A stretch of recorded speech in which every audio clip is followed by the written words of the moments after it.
Bonjour, dans cet audio, je voulais parler des perceptions subtiles et des motivations qui peuvent être là derrière l'envie de développer des perceptions subtiles.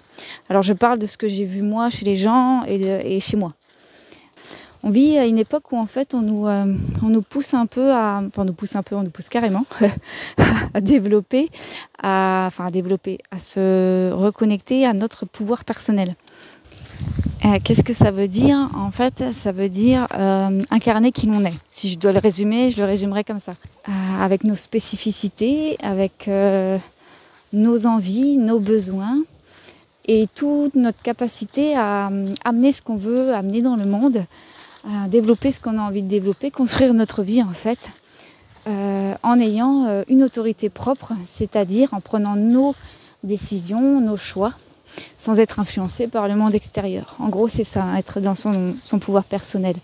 C'est que il peut se passer quoi que ce soit autour de nous, on est dans notre axe et ça ne veut pas dire qu'on souffre pas, hein. Ça ne veut pas dire qu'on souffre pas, qu'on n'a pas d'émotions, mais c'est juste, on fait nos choix, on est conscient de l'investissement qu'il y a à faire dans certains choix, on vibre qui l'on est et on incarne qui l'on est dans la matière.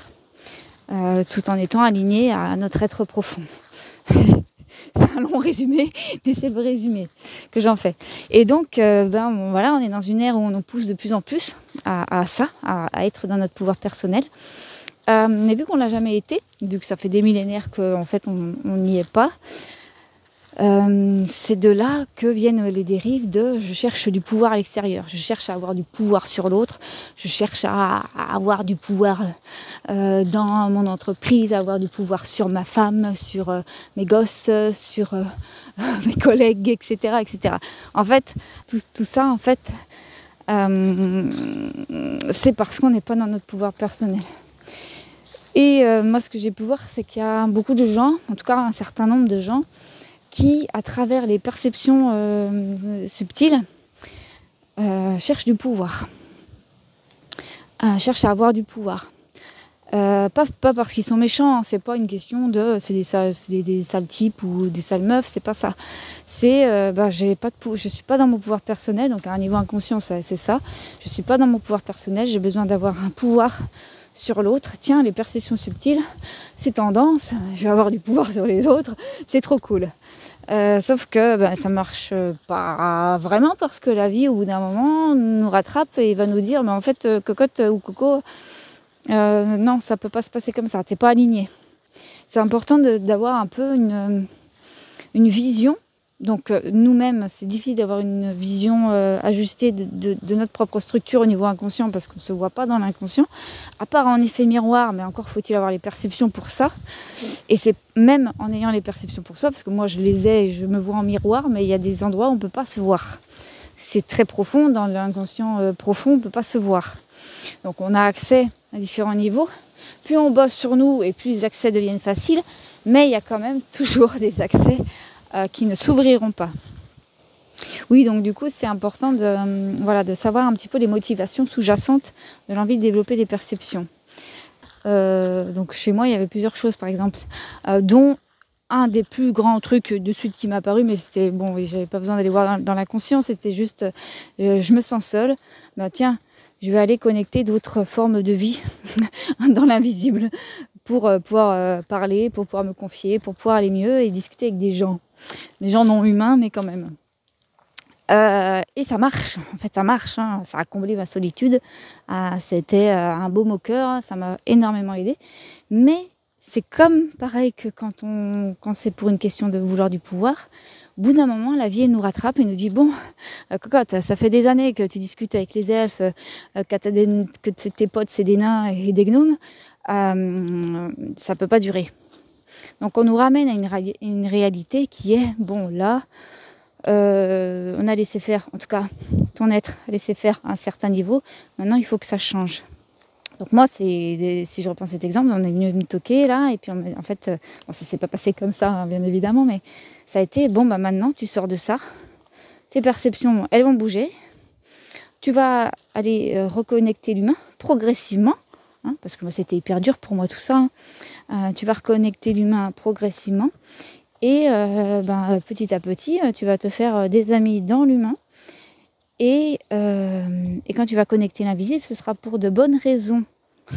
Pas pour combler ta solitude. Ce sera pour avoir des informations utiles pour tes clients, pour toi, etc. Donc voilà, mais il y a 10 000 raisons en fait qui peuvent pousser une personne à développer des perceptions extrasensorielles. En tout cas, moi j'ai constaté que c'est très rarement une envie d'évolution. On est comme ça, nous les humains. Voilà. Bon, en tout cas pour le moment, c'est très rarement une envie d'évolution. C'est comme ça, quand on s'en rend compte, quand on prend conscience de nos travers finalement, de nos blessures, hein, parce que derrière c'est des blessures. Moi la solitude c'est une blessure d'abandon, de rejet, tout ça. Et on est tous faits pareil en fait. On peut avancer. On peut dire ok, les perceptions, du coup je les ai posées sur ça, sur la peur de disparaître. Moi il y avait ça aussi, la peur de disparaître, donc de vouloir laisser une trace dans d'autres mondes, voilà, des trucs comme ça. Je vais essayer de modifier ça, en tout cas je vais essayer de trouver un autre but au développement de ces perceptions, si elles ne sont pas assez développées, ou à l'utilisation de ces perceptions. Et le monde, il est gentil, dans le sens où, moi, si vous voulez, on ne m'a pas tout coupé, on m'a pas... Bon, ça a été violent des fois, hein, je vous l'avoue, c'est-à-dire quand je ne voulais pas comprendre, mais voilà, le monde, il est gentil, en tout cas, la vie, elle est clémente, quelque part, à part si vraiment on ne veut rien comprendre et qu'on fait la sourde oreille. Après, c'est pas toujours évident, on ne comprend pas toujours, mais voilà, on nous laisse le temps de changer. Donc voilà, donc si vous êtes dans le cas où j'ai été, si vous êtes dans le cas en train de vous dire « Ah merde, putain, on vient de me dire, je sais pas moi, un clairvoyant vient de me dire que j'ai développé mes perceptions ou que je veux les développer parce que je veux plus être seule ou parce que j'ai envie d'avoir du pouvoir sur les autres. » Qu'est-ce que je fais avec ça maintenant ? Déjà, d'en prendre conscience, c'est le premier pas. Et ensuite, tu bouges ça. Et comment est-ce qu'on bouge ça ? C'est un changement interne qui prend le temps de la connaissance de soi, qui prend le temps de l'amour de soi. Parce que plus on s'aime, moins on a envie de se faire du mal, plus on s'ajuste, et plus les choses coulent de source en fait. Mais quand on en parle, on ne le vit pas, il faut le vivre. Pour ma part, ce qui m'a beaucoup aidé, et ce qui m'aide encore, c'est la présence, c'est le faire un peu silence en soi et juste être présent à ce qui se passe. Faire de la place pour rien. Et moi, ça m'aide beaucoup dans mon quotidien. Voilà. Et voilà. Et après, il faut vivre les choses. Et c'est pas grave si quand on peut être hyper pas cool avec soi, en mode je me tape sur les doigts parce que je vois que je continue à faire quelque chose pour des mauvaises raisons. Les choses changent quand on a envie de changer. Consciemment, des fois, on a envie que ça change. On en a ras-le-bol, on dit là, j'en peux plus, je veux que ça change. Mais il y a plusieurs niveaux. C'est toujours pareil, on est un être humain et on a plusieurs niveaux. Au niveau de l'inconscient. Donc s'il y a un endroit où ça bloque, vous pouvez faire ce que vous voulez avec le mental va se faire croire plein de choses, mais si vous ne voulez pas changer, vous ne changerez pas. Et qu'est-ce qui fait qu'on ne change pas quelque chose ? C'est la peur. C'est la peur, c'est des blessures, mais c'est toujours des peurs. Donc il faut être tolérant avec tout ça, il faut être patient avec soi-même, il y a un de mes guides que j'ai dans l'invisible qui me dit 3 mots et qui reflète bien en fait ce dont on a besoin dans ces moments-là. Courage, persévérance et patience. Et c'est vraiment c'est très important quand on chemine, quand on fait un chemin spirituel. En fait, quand on s'incarne en tant qu'être profond et qu'on s'aligne à ce qu'on est et qu'on incarne notre identité dans l'humain. Du courage, il nous en faut parce qu'on se retrouve face à nos démons. Nos démons, c'est nos peurs. Donc on se retrouve face à des peurs profondes. Et croyez-moi, c'est pas de tourpeau. Il faut donc de la persévérance parce que parce que c'est pas toujours évident et on peut avoir envie de on peut pas, hein, j'allais dire, on peut pas redevenir inconscient et se réendormir entre guillemets, on peut pas. Mais voilà, ça demande de la persévérance quand même, ce chemin de l'amour de soi, de son incarnation dans la matière entre guillemets, et de la patience aussi, parce que quand on commence un chemin, moi j'ai commencé ce chemin il y a une dizaine d'années. Quand on commence ce chemin, on pense que on va claquer des doigts, en tout cas moi c'était comme ça que je pensais, qu'on va faire 3 stages de développement personnel et qu'on va incarner notre identité profonde. Voilà, on se dit c'est bon, dans 10 ans je suis Krishnamurti, mais en fait ça se passe pas comme ça. Ça se passe pas comme ça. Et ça on le voit le long du chemin en fait. Et donc ça nous demande de l'humilité aussi. Et l'humilité, c'est avec la patience. Et c'est, à mon sens, fondamental d'avoir un peu des infos. Enfin, c'est pas fondamental, mais c'est intéressant d'avoir des infos de pourquoi je veux développer mes perceptions. Parce que ça nous permet d'aller bosser sur les peurs qui sont à l'origine de ces envies-là. Ça veut pas dire qu'on va renoncer à nos perceptions. On peut en avoir besoin. De toute façon, c'est utile. D'avoir les perceptions, c'est un champ d'information qui s'ouvre à nous et donc qui nous permet de travailler les choses.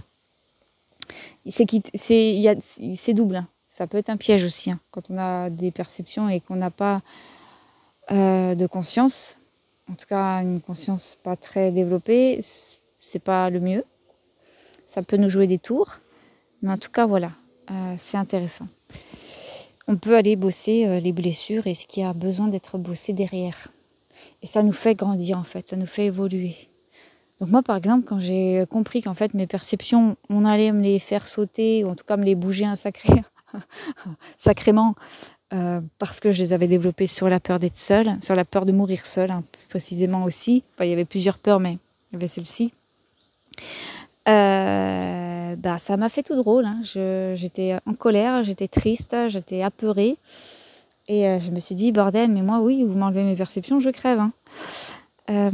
Donc ça a été hyper révélateur. Et ça a été très dur de se dire, ok, j'accepte ce qu'il va se passer. J'accepte de potentiellement avoir moins de perceptions. J'accepte de potentiellement capter que certains êtres et plus d'autres. Même si je savais très bien que tout ça, c'est ne plus capter les êtres dont je n'ai pas besoin, entre guillemets, pour évoluer en fait. J'accepte d'avoir des moments de doute. J'accepte d'avoir des flous. J'accepte d'être plus certaine, de vouloir continuer dans cette voie-là, que sont les soins. J'accepte de faire une pause. J'accepte de perdre quelque chose si c'est pour mon plus grand bien. Donc on en arrive à dire, ok, si mes perceptions doivent sauter, elles sauteront. Et bon, je sais qu'elles ne sauteront pas parce qu'après on m'a rassurée. On m'a dit, elles ne vont pas sauter tes perceptions, elles vont juste changer, elles vont juste être plus élaborées. Alors on m'a dit ça comme ça, mais en gros, elles vont juste s'adapter à ce que tu es, ce dont tu as besoin pour ton travail, mais pour ta vie perso aussi. Voilà, mais donc on nous met face à un truc qui fait qu'à un moment donné on dit ok, bon, j'accepte de mourir en gros, c'est presque ça, hein, parce que moi c'est presque ça. Et c'est intéressant parce qu'après on peut cheminer différemment. Alors moi je vous parle de tout ça, je suis pas au bout, c'est-à-dire que je chemine encore, parce que j'ai encore de grandes perceptions qui évoluent, qui sont en train de progressivement prendre un tournant. Dans le sens où je capte les choses avec plus d'intensité, mais plus axée vraiment sur ce dont j'ai besoin à l'instant T. Ce qui est génial, hein, mais du coup, je ne suis pas habituée à ça. Avant, moi, je captais tout et n'importe quoi, donc voilà, je dois m'adapter. Donc, je suis encore en cheminement là-dessus, mes perceptions sont encore en train de bouger, et elles vont d'autant plus bouger que je vais me former avec Karine et Christophe Alain. Donc, à l'heure où je parle, je n'ai pas commencé la formation. À l'heure où la vidéo va sortir, je pense que j'aurai fait la formation. Donc, ça va forcément bouger des trucs aussi. Bon, bref, je vais m'arrêter là. Donc je vous invite à aller voir les réels besoins derrière l'envie de développer des perceptions, ça vous aidera d'autant plus à les développer sainement. C'est tout l'objet de cette vidéo. C'est pour vous inviter à développer vraiment des perceptions sur quelque chose de clair, de posé, de vibrant. Et une peur et une blessure, on ne va pas les développer de la même façon. Et ce serait dommage de faire la même erreur que moi, de développer des perceptions sur des blessures profondes. Donc voilà, ça peut vous faire gagner quelques années. Faites-le. De toute façon, ça vous fera gagner du temps. Je vous embrasse et je vous dis à bientôt.